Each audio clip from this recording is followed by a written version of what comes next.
Today on Perpetual Projects, we're going to walk you through the checklist that we go over when we get ready to take this 31-year-old truck on a 1,200-mile road trip.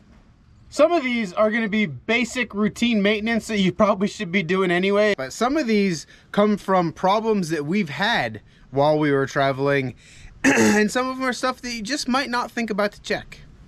You can probably guess the first one that I'm going to say, and that is to check all your fluids. You got your brake fluid, you got your power steering fluid, you've got your oil, your transmission fluid if you have an automatic, and probably a good idea if you have a manual to go ahead and check it too. Windshield wiper fluid. I don't see no blinker fluid, so I guess that's probably, I mean, you got the rear end if you have four-wheel drive transfer case, but check all your fluids, make sure that they're all in good shape. Now, I do my own oil changes, so I like to make sure that I have enough miles left on my oil change so that I can get to where I'm going if I'm going to be there a while, or get there and back if I'm coming straight back. And if you go over a little bit, it's probably okay, but you don't want to leave with 100 miles left on an oil change and then you end up like we're doing 2,500 miles. We'll end up with, we'd be 2,000 miles over on our oil change. While I'm doing the oil change, I also go through the other major maintenance items that go along with an oil change. I check all the U-joints and grease them. This truck doesn't have greasable U-joints, but I checked all the U-joints. They didn't have no slop in them. I greased the front end of the truck and made sure all those joints were all in good shape. I checked, or actually changed the air filter because the one on this was pretty dirty. You also go through and check your brakes, do your normal oil change inspection. Make sure that your brakes have good life left and that you don't have any leaks or anything like that. There's nothing worse than driving 300 miles to your first fuel stop. You stop, you fill it up with fuel, get out, you hit the key and it just clicks or doesn't do anything at all. And I've had that happen before. So before I leave, I always check to make sure my battery cable connections are clean and tight and everything is good there. So if you have an older vehicle like this, a lot of times they have slight little oil leaks that you just deal with. And this is no different. It has a slight oil leak on the front main seal.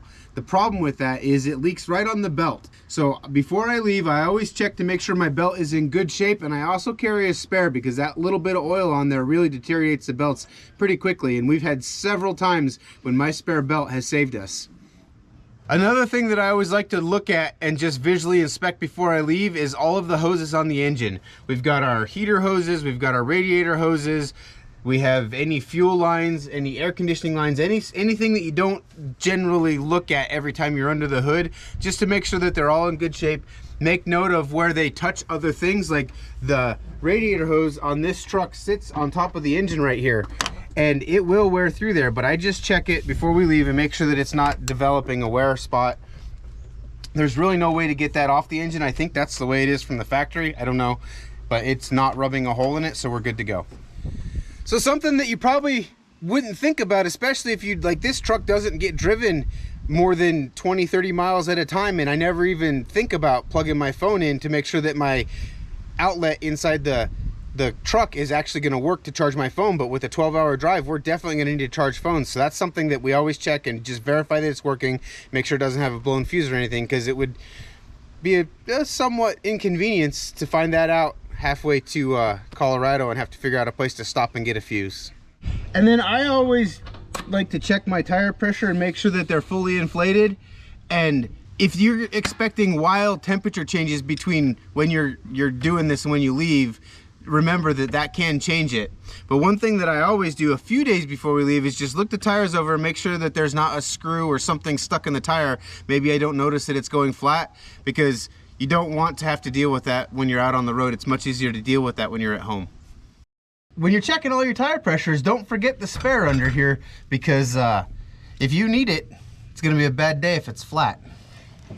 Another thing that you might not think about is washing your windows, all of them, all the way around. Make sure everything's nice and clean, because there's nothing worse than driving late at night when it's dark and you're already tired and you're having to squint through a dirty windshield and all the lights are hitting it, and you know what I'm talking about.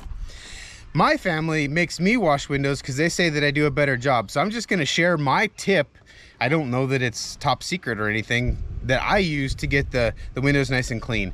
And that is, I wash the window, and then after it's washed, even after it's dry, I take a brand new clean towel and I polish the windshield, and that gets rid of all the streaks and the little watermarks and things that get left on there. Don't forget the inside of the windows. And when you're done, I love Rain-X. Not sponsored, just a really good product. Sometimes, no matter how well you prepare, you are going to run into problems or encounter breakdowns when you're on the road. And if you have an older vehicle like this, I think it's imperative to carry some tools in your breakdown box. And also, tools are no good if you don't have a few parts with you. I always carry extra oil and extra antifreeze that's proper for my vehicle, because sometimes that stuff just disappears. I don't know where it goes. It's just gone. In addition to oil and antifreeze, like I said before, I always carry a belt. If your vehicle, and this is going to be specific to whatever you're driving, if it has special fuses, if it's really old like our Fury, it has glass fuses. This has the regular ATC fuses. Sometimes you have maxi fuses, sometimes you have those little fusible link big breaker things, different stuff that's specific to your vehicle. It's not a bad idea to have some of that stuff on hand, because if you break down somewhere and you don't have that, especially if it's the middle of the night, you might be stuck until the next day when the parts store's open, or depending on which one blows, could be a tow bill or an Uber ride at the minimum to get to the parts store to get the parts you need to fix it. So you have to have some tools, and this might be over the top, but this is also my junkyard box, so it has quite a bit of stuff in it. One thing, I once paid $75 and sat on the side of the road for almost 2 hours to borrow a 3/8 ratchet, because like I said, I always have a belt. One time I didn't have a ratchet to change it, and so make sure you have whatever tools you need to use the parts that you bring in, because they're not any good without the tools to fix it. Hopefully after watching this you have a few ideas, some things to check before you leave, especially if you're driving something old like this, but even if you're driving something new. Most of that stuff applies to no matter what you're driving. And it's always a good idea to just try to be a little bit prepared. If there's anything that you'd like more information on, or maybe a specific video on one part of it, leave a comment below. We'd be happy to try to oblige. If you like this sort of stuff, we're kind of trying to do a little bit of some beginner type videos. Subscribe, turn notifications on, and see you soon.